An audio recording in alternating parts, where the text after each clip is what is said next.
Good evening and a warm welcome to a new season of Big Budget Business, where we highlight the lives of prolific young people making strides in their respective fields. Now, we saw it fit to start off this new season with an informative interview about Botswana's proposed tax regime. What exactly are the implications for me as a young person in business or for me as a young professional of this new tax system? So today we'll be speaking to a tax specialist, Mr. Tumelo Rannau, who will be giving us a bit more information about this issue. Mr. Rannau, welcome to the show. Thank you. Pleasure to be here. It's a pleasure having you. Right, so maybe let's start with an introduction of yourself, your background, whatever you'd like us to know. Yes, Tumelo Rannau is a 29-year-old boy from Sorowe. Was born there, went to school there for 10 years, then went to Mwin College in Tsopong. After that, I went to Botswana Accountancy College, where I did my degree in accounting and finance. That's where my love for tax developed. Okay. And then joined the big four accounting firms, two of them. Then from there, yes, focused on the tax platform.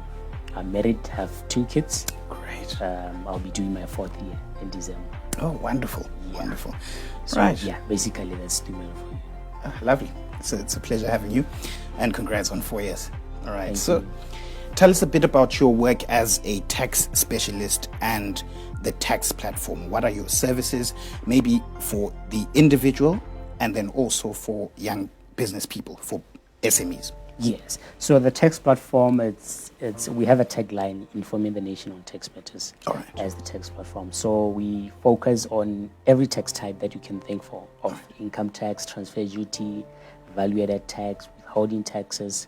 So we try to break down them for people to understand them. Yeah, on social media, we are there to teach, and also we can be contacted for some advice on how you can do certain things. If you have any transactions, we'll advise you on those transactions. If you have compliance issues, filing of returns, computations, we'll provide those for both individuals and even for small businesses. Because you can, as an individual, you can operate as a sole proprietor, or even as an employee, you can have tax issues. So we're always available to help in those sectors. So it's not all about the compliance section of filing returns. Yes. So we even help you in what kind of documentation should you keep, why you should keep it. Yeah, and all those, and help you in achieving efficiency. And I think you really answered that, because I was going to say, Jorge, it's a lot more than just submitting my return at the end of the year. Yes. I think one of the things that people think is tax is all about, filing returns, getting your tax clearance certificate. Yes. If you are registered, you are fine. It's about 12%, it's 22% if you have uploaded those rates, then you are fine. But it's more than just that. Right. So maybe from a broad perspective, why would you encourage youth, and particularly those who are in business, why would you encourage them to take taxation matters more seriously? As you were saying that it's more than just the returns. Yeah, it's more than the returns, the tax clearance certificate, and you applying 12% or 22% depending on which tax you are dealing with. There are risks that comes with tax. Can be a financial risk or a reputational risk. Okay. A financial risk will come where you have not filed your returns or you do not have certain documentation.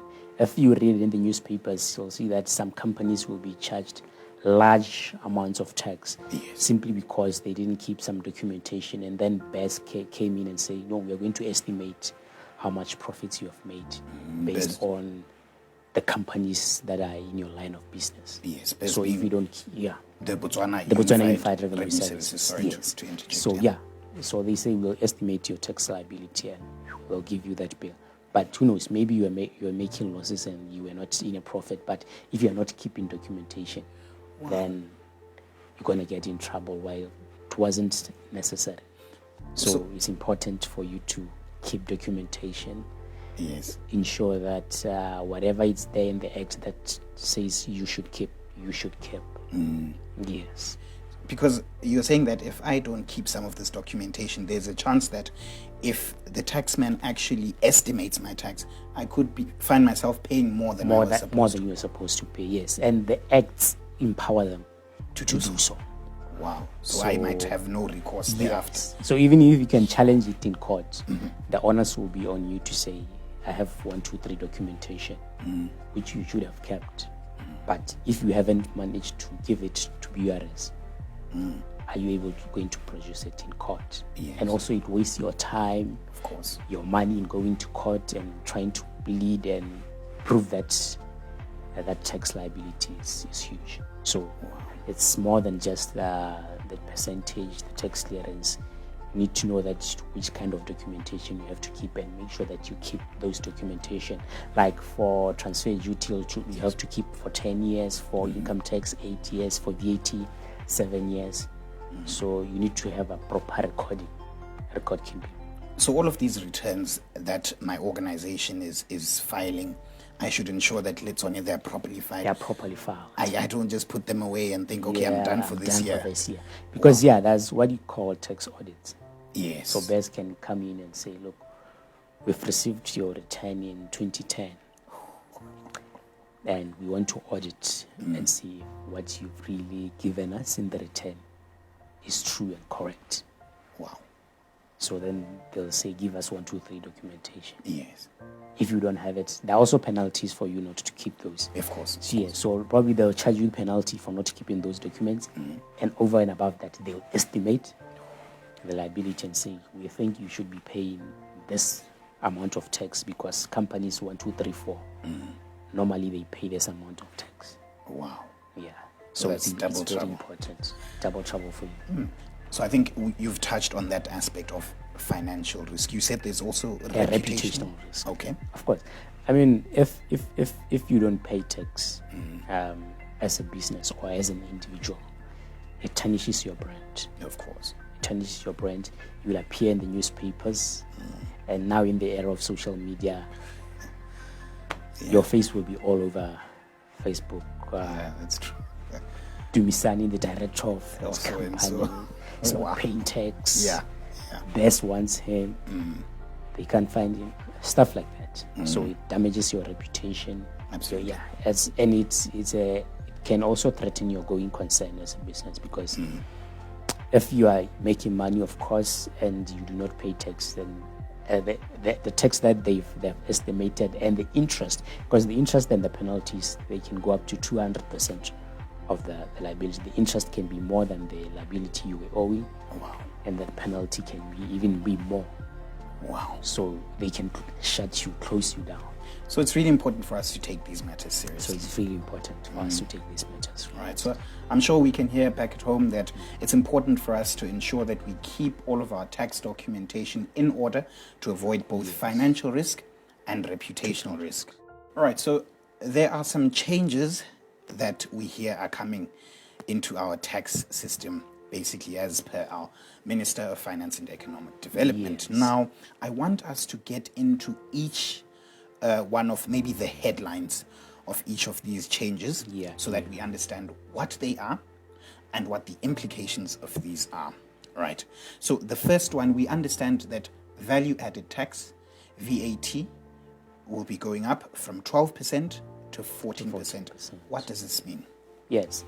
Right. Yeah. Firstly, let's just talk about what VAT is. Right. So we normally define it or explain it as a consumption tax that is levied on the final consumer of services and goods. So who's the final consumer of goods and services? It's me and you as an individual.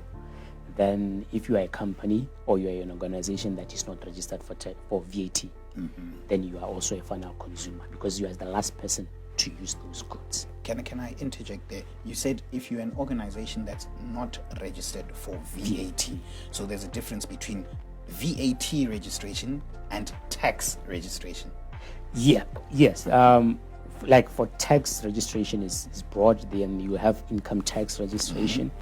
Everyone has to register for income tax regardless of whatever amount you make. Then when it comes to VAT, you can only register if you have sales of over 1 million annually. Annually, over 1 million pula. Over 1 million pula. All right. So if you are not making over 1 million pula in business income, then you're not supposed to register for VAT. All right. You Thanks are for that. considered a small enterprise. And if you reach that revenue, then you can register for VAT. So businesses do not pay VAT, but they collect VAT on behalf of the government. On behalf of the government. All right. Yes. Oh, that's great. Perfect. Okay, so we're talking about the hike from 12 to 14. To 14. Yes. So in terms of Section 78 of the Value Added Tax Act, the Minister of Finance can adjust the VAT rate, and the adjustment at any point in time is limited to 2%. Okay. So it can either reduce or increase By just two. by just 2%. All right. That's the maximum. Going back to August 2020, there was the Economic Recovery and Transformation Plan that was tabled before Parliament. Okay. And that's where the idea of increasing VAT started from, because they were saying, what are the financing mechanisms that we can use to finance the budget and the aspirations that we have in this Economic Recovery Plan, and VAT was mentioned. Initially, then in the ERTP, they had proposed that they can increase by 1% over 2 years. Okay. Yes, so we're expecting that this year they'll say 13%, then in 2022 they go to 14%, but they have since, let's just go to 14% straight away. And of course, the ERTP, this transformation plan, dates back pre-COVID. So it's not something that just came as a result of what's happening right now with the economic challenges we're facing because of COVID. Yeah, it came midway. Midway. Through COVID. All right. Yeah, I think it was around June, May. Okay. That it was drafted. All right. So it's part of making sure the economy recover also from the COVID shocks, Mitigation measures. All right. all the proposals that are in there. So the question is, what does this mean for me as a consumer? Exactly. That means the goods that you've been buying, the milk that you've been buying, the bread that you've been buying, it's your store in your locality will go up by minimum 2% because we're a free economy. Yes. The economy has been affected. Businesses might also increase by their own percentage. So it might not just be the 2%, but obviously it will be increased by at a minimum 2%. Because they have to factor in their costs too. Yes. Right. So that's what it means for me and you as an individual, as a business that is not VAT registered. That means your inputs, whatever you buy, your cost will increase by 2%. So things are going to get slightly more expensive. Things are going to get more expensive. Right. So I think that's something we need to factor into our budgets, both personal and business, to see that we incorporate room for slight increases in the prices of goods and services. Definitely. Okay. Yeah. All right. So let's talk about the increase in the fuel levy. Yeah, I think that one's something that a lot of us are worried about. Yeah. So the fuel levy, which is charged in terms of the Control of Goods Act, Yes. Petroleum products. So there is a levy that has been 12 thebe per liter. Yes. So now it will increase to 1 pula 12 thebe per liter. It's increasing by 1 pula. So your fuel costs from 12 thebe to 1 pula 12 thebe. In the past, I think it was reduced. It used to be around 13 thebe. There was a point it was around 16 thebe, 18 thebe. Okay. And then it has been reduced. Now it just shot by even more than 100%. That's a substantial increase. Yes, to 1 pula 12 thebe. So that essentially it means your fuel costs as an individual, your fuel costs as a business will increase. Wow. So that's something you have to factor in when you do budgets. I know businesses and even as individuals, we do budgets. Mostly businesses will do budgets at the beginning of their financial year. So it's something that they'll have to factor in if they haven't already done that. All right. I take it we get that too. It's about to be more expensive for us to be driving. If you don't have a bike, perhaps get one. I've been told I should get one for my weight. But anyway, all right, let's talk about... walk. Oh, yes, exactly. Or walk. Let's talk about this issue of no tax for the first 48,000 pula, something like that. What does that mean? Yes. So this applies to individuals. Okay. So currently, it's 36,000. Okay. That means if you are earning anything less than 36,000 annually, there's no tax on that income. Okay. So now they'll increase it to 48,000. Okay. Okay. So it means all the rates or the thresholds will have to be adjusted. So my prediction is that the next threshold will be 48,001 to 96,000, which now 5% will apply. Then the following one will be 96,000 to 144,000, which now 12.5% will apply. Then 144,000 to 192,000, 18.75% will apply. Then 192,001 and above, 25% will apply. So why bring in this? There's this thing that we call the bracket creep. Okay, bracket? Yes, bracket creep. Okay. It was also mentioned in the Economic Recovery and Transformation Plan.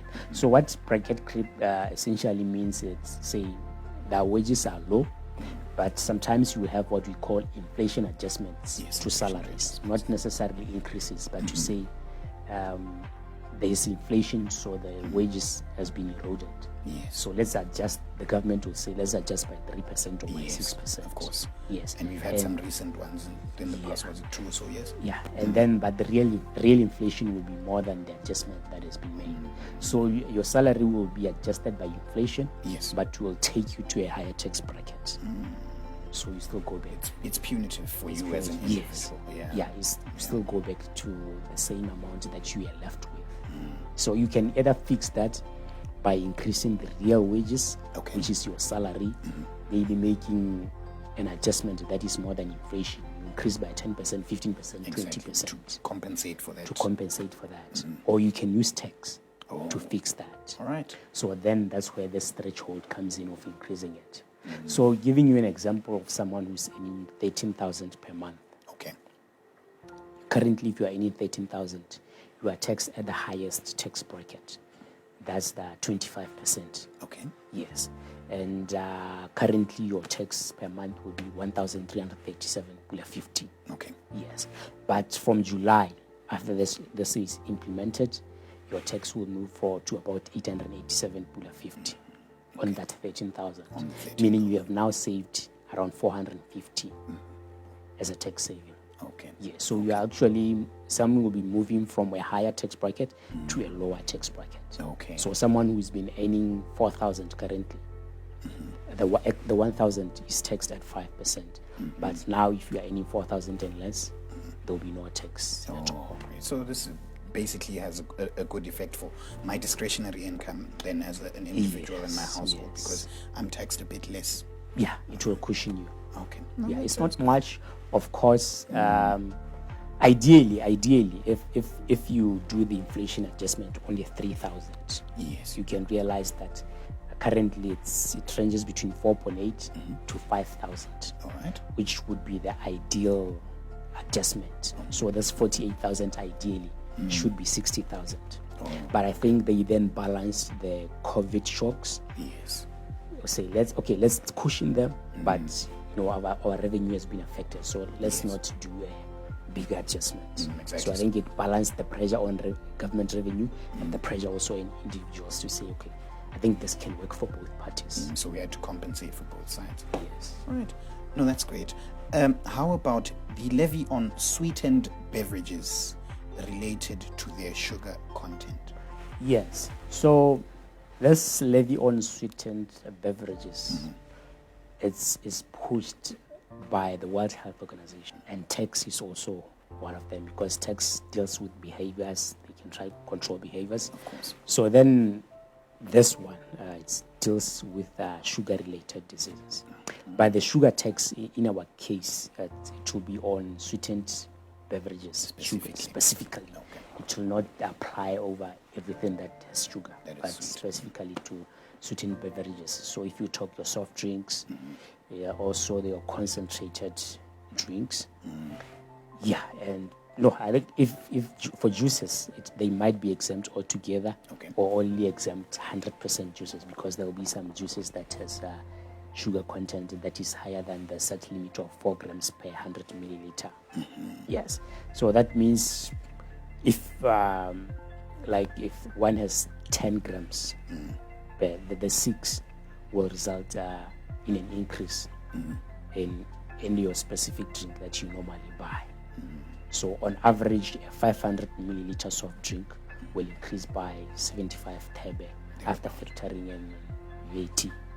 And it can even be more because they'll probably make their own adjustments. So one pula or two pula in terms of the 500 milliliter can or 500 milliliter bottle.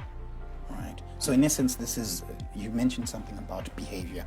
They're trying to influence those of us who like sugar too much to start spending a bit less. But it's indirect in the sense that it's difficult to influence human behavior. Individual and household behavior. Yes, it's difficult. They'll continue to buy their favorite drinks. Yeah. So it's punitive, of course, on the manufacturer or importer because it increases their costs. Yeah. So how it will work is that after manufacturing, you have to declare to the BURS, the Botswana Unified Revenue Service, to say, I've manufactured such amount volume of drinks, and this is the sugar content. Yeah. So this is the 5 million of my production for this month. Or if you are importing, they'll say, what's the sugar content? Assess at the border, charge to your customs statement, and then you'll have to settle that. So it's not just on manufacturers, but also on what you will import. Yeah. So by it being punitive to the manufacturers and importers, they are saying to them, we want to encourage you to reduce the sugar content. There is what we call the carrot and stick mechanism in the tax field. So, I mean, everyone wants to do their tax planning such that they pay an amount that is less. Yes. So they're saying, I'm not sure if it's correct for me to nod my head or just stay silent on the matter. Yeah, you can nod your head. So they're saying, look, we are going to come with a punitive mechanism that will entice them to reduce the sugar content. Because if you reduce the sugar content, your tax bill will go low. Yeah, because yes, we can say the tax is paid by the consumer because it's factored on the price of the goods. But I can produce that drink and it will be in my warehouse and there are no sales. When there was a lockdown, most people were not operating and we are not allowed to go home. I've done my production.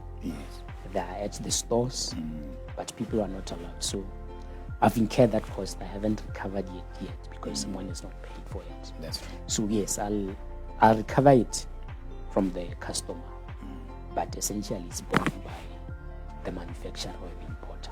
Okay. Yeah, that's great. So it's an indirect mechanism, I can say. Let's talk about the issue relating to plastic bags. What's the story there? Yeah. The legislation was introduced back in 2007. All right. And I think when it was drafted, they didn't think about who's going to collect the collection mechanism. So the amendment that will be coming will be focusing more on the collection part. Okay. You say, because shops have been collecting the plastic label. Yes, and in some big retailers, it was a big audit issue. Yes. It was a big audit issue, but then they'll say, what does the legislation say? Who receives it? They'll call BES and BES say, no. That's not our jurisdiction. We don't know anything about that. So it was a big contention. And that's a significant and a substantial amount. Yes. If it's 50 tebe plastic, and how many people walk into that retailer on a daily basis, let alone monthly and yearly. Yeah. Wow. So it was a slip by government not to correct that and ensure that there is a collection mechanism in place. And now, because there is pressure in revenue, I think they then said, no, we need to fix this and start collecting. And of course, we are a free market economy. So the 30 tebe or the 50 tebe that you've been carrying might not just end there. They might increase it. But then based on the legislation, maybe it might just limit it to the 30th or the 50th. We'll see when the legislation comes how they'll draft it. Right, thanks for that. And then lastly, we heard that there was something about a levy on second-hand vehicles that are being imported. What is this? Yes. So in terms of this levies, earlier I talked about behavioral control.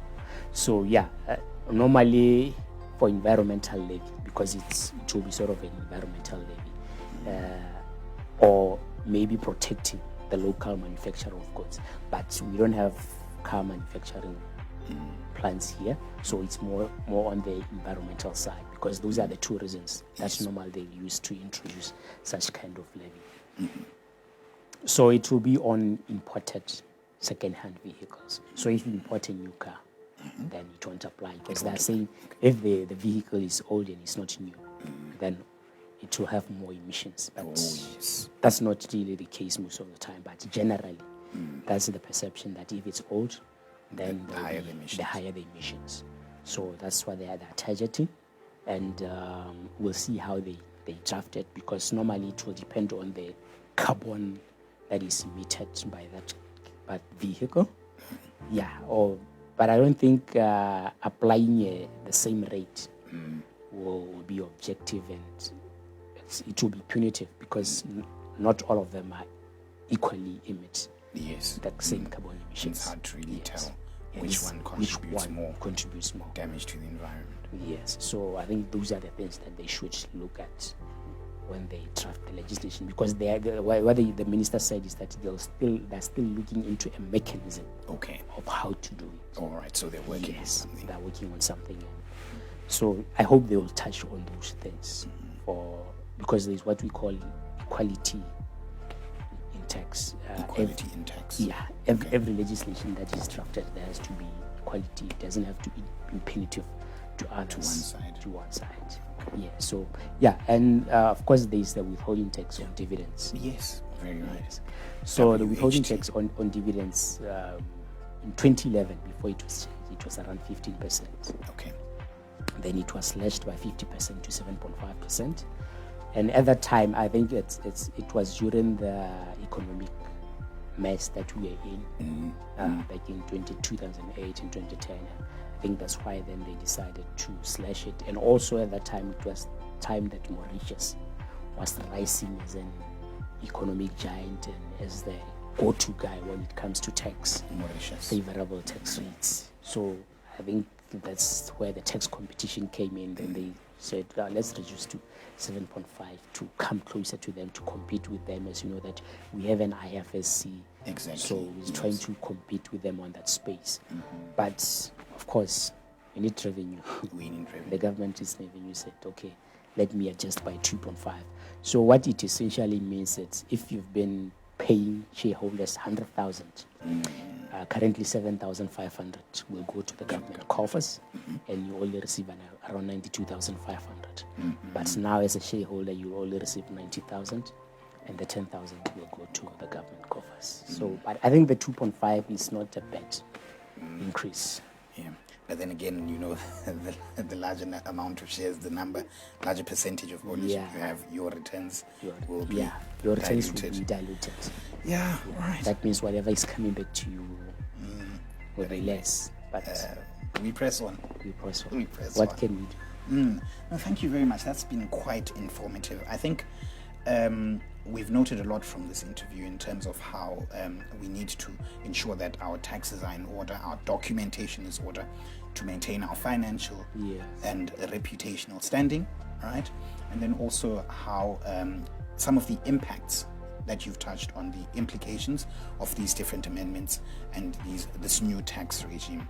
So maybe I want us to understand how people can reach you for further assistance, maybe as a person in business or an individual who wants to get their taxes in order. How can we reach you? And how do you usually communicate your tax issues out there? Yes, as the tax platform, we have social media accounts. Okay. We're on Facebook, we're on Twitter, we have a YouTube account. We are also on WordPress at thetaxplatform.tax. Okay. So people can always read about what we write about, and they can also send us messages on those social media platforms, contact us, but they can also contact us on 74 34 28 23. Yes, for assistance. But apart from just writing and helping you with your general tax issues, we have these books. Okay. This is the Farmer's Tax Handbook, which is the latest offering from us, which was published in 2020. So it's all about taxation for farmers. For farmers specifically. Oh, that's great. If you're into farming, you can contact us. This one goes at 150. Okay. Then there is this one, taxation of not-for-profit organizations. There is this misconception that when it comes to not-for-profit organizations, there is no tax to deal with. But there actually is. There actually is. So you need to grab this one at 250. All right. Yeah, so you can contact myself or contact the OperaCon at 71 81 5836. 7181 5836. All right. Yes. So these ones are for you, Mr. For me, personally. A Yes. gift. Thank you very much. Thank you very much. You're welcome. You saved me a lot. In taxes also. Yeah. Thank you so much. Much appreciated. Let's see how we can get our hands on this informative information regarding farmers' tax and taxation of not-for-profits. And, it is quite a myth. And it's something that people really believe that, NPOs, NGOs, there's really no taxation there. Yes. So we need to understand that these tax matters are real. Mr. Rannau, I'd like to thank you very much for your time. Thank you very much for this informative session, and I'm sure a lot of people will reach out to you for further information. And let me thank you once again for this gift. People really get gifts, and this means a lot to us as the You're team. welcome. I'm sure a lot of the people on the team. That's my Valentine gift to you. Exactly, and especially because my birthday was the 1st of January. We're not too far out. Yeah. Wow, I see there's a message in there, but thank you very much. You're welcome, and thank you for inviting me. It's been a pleasure. Yeah. All right. It's been a pleasure also for being here. Right, so our 2-minute tip, as you all know, before the end of the show, we give you a 2-minute tip that can help you navigate whatever space you're in. Today, we're talking about registering for taxation, specifically for your business. If your company or business has not yet registered for tax, these are a few of the documents that you will need. These are actually the documents that you will need to submit to BURS. There is a form called the BURS-1, and this is the application form on which you will fill in the details of yourself and your organization. Secondly, you will need your company extract, which you can get from the CIPA, Companies and Intellectual Property Authority website, but I'm sure you have your extract filed. Thirdly, it's your certificate of incorporation. Ensure that you have your certificate of incorporation with you.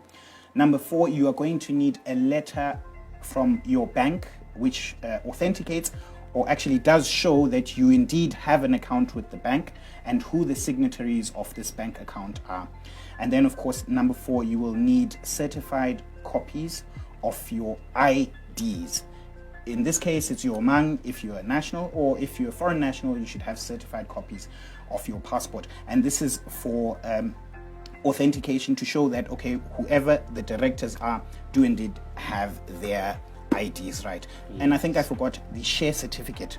They will need a share certificate. So these are the documents that you'll need. Briefly, once again, the BURS-1 form, your company extract, your certificate of incorporation, ID documents certified, and your share certificate.